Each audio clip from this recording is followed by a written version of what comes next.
Assalamualaikum warahmatullahi wabarakatuh. Selamat pagi anak-anak. Gimana kabar kalian? Sebelum mulai pelajaran ini, Bapak absen dulu ya. Siapa saja yang nggak masuk. Dan sebelum memulai pelajaran ini, langkah baiknya kita berdoa dulu ya. Berdoa mulai. Berdoa selesai. Baik, kita sekarang masuk ke materi ya.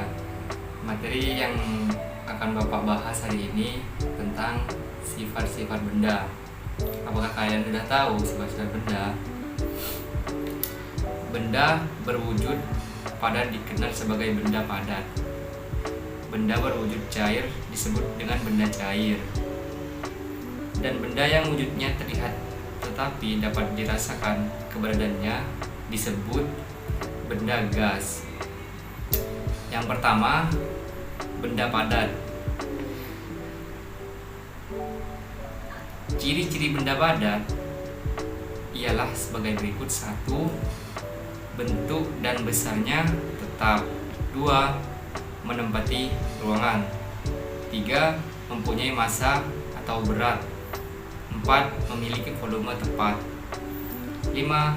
Memiliki kekerasan tertentu. Dan yang terakhir, ukuran dan warna tidak dapat diubah. Ukuran benda tidak dapat berubah dengan sendirinya, namun mereka dapat diubah dengan sengaja.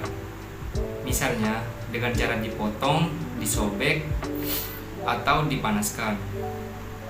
Benda padat merupakan jenis benda yang paling banyak di sekitar kita. Contoh benda padat ada bermacam-macam, seperti kayu, boneka, keramik, batu, dan kaca. 2. Benda air. Beralih pada padat, sekarang kita akan membahas benda cair.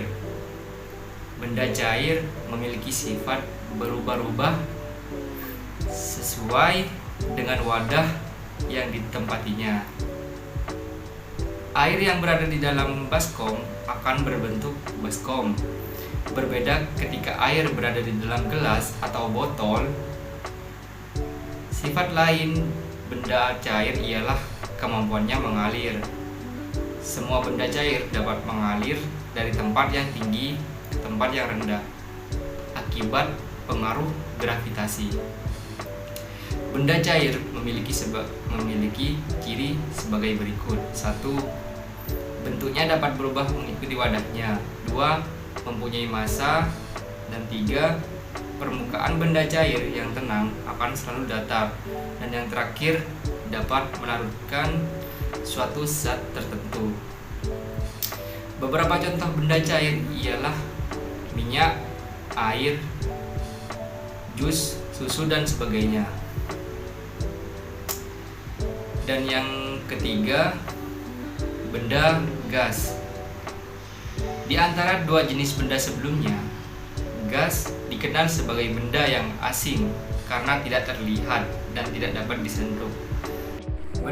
Benda gas sebenarnya dapat dirasakan, bahkan dicium baunya. Seperti benda cair, benda gas memiliki sifat menempati ruang. Ada pula ciri-ciri benda gas seperti berikut. 1. Dapat mengisi ruang. 2. Berubah bentuk. 3. Menekan ke segala arah. 4. Bergerak ke segala arah. Dan yang terakhir, volumenya berubah-ubah karena gas dapat memulai atau MH. Meskipun tidak terlihat, benda gas sebenarnya ada di sekitar kita loh. Mulai dari udara yang bisa kita hidup, gas yang mama gunakan untuk memasakkan, sampai gas yang terdapat di dalam balon hingga dapat terbang dan mengambang. Baik, materi yang Bapak bahas tadi sudah tersampaikan semua. Apakah ada yang tidak dimengerti? Kalau tidak ada yang dimengerti, Bapak akan menyimpulkan tentang materi ini. Benda padat, cair, dan gas dapat berubah wujud menjadi suatu sama lain. Benda yang tadinya berwujud cair dan berubah menjadi gas ataupun padat, ini disebut sebagai perubahan wujud benda. Baik, karena materi hari ini sudah tersampaikan semua, Bapak akan mengakhiri pembelajaran hari ini. Sebelum mengakhiri pembelajaran hari ini, berdoa selesai. Baik, terima kasih semuanya. Wassalamualaikum warahmatullahi wabarakatuh.